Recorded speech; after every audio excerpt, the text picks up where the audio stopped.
fundsupermart.com. Can you briefly talk us through the rationale behind the fund's top 3 holdings, especially in Jardine Strategic Holdings, which has a 7.0% allocation? We like the consumption, domestic consumption story, but that's not the way that we look for stocks. I think in the consumption space, it's much easier to find stocks that you can buy and hold for a long period of time. I think Jardine is a very good example. If you look at what Jardine Strategic has under its umbrella, under its group of companies, it has Dairy Farm. Dairy Farm has 7-Eleven franchises across, not just in Greater China, but across Asia, here in Singapore, as well as in other parts of Southeast Asia. It also has a chain of supermarkets. You have Cold Storage here, you have Welcome in Hong Kong, and you have the IKEA franchise in Hong Kong. So it's very much geared towards the domestic consumption. It has quite a substantial contribution from Greater China because it owns the 7-Eleven convenience franchise in Guangdong province. It has 400 over convenience stores over there in Guangdong. So that is a very good example of consumption, which is similar to the banks that you mentioned earlier on. And the banks is also a consumption driven story. But we tend to play that banking sector through Hong Kong companies that we feel are much more stable. Yeah. And it's the same with Jardine. It has a very stable management and very stable style of management. And it has been very good to minority shareholders as well in terms of the dividend payout. It's been very generous over the years. How about for Swire Pacific B and ASM Pacific Technology?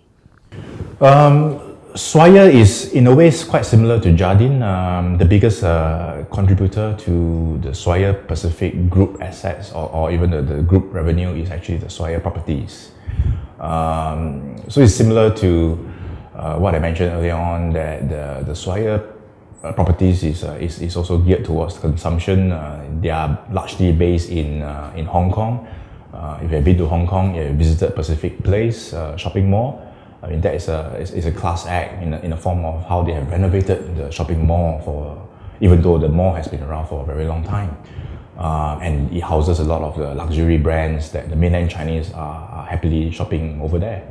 And I think Hong Kong is a key beneficiary of the consumption story in China.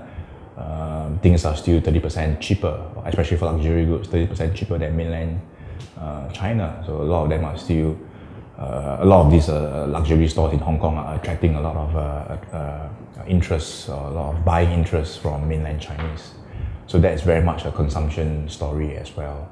And very, very similar to Jardine, very conservative when it comes to expanding in China. They are not into many cities, they are very selective, and they're replicating the same Pacific Place concept in other cities like Guangzhou, Shanghai, and Beijing.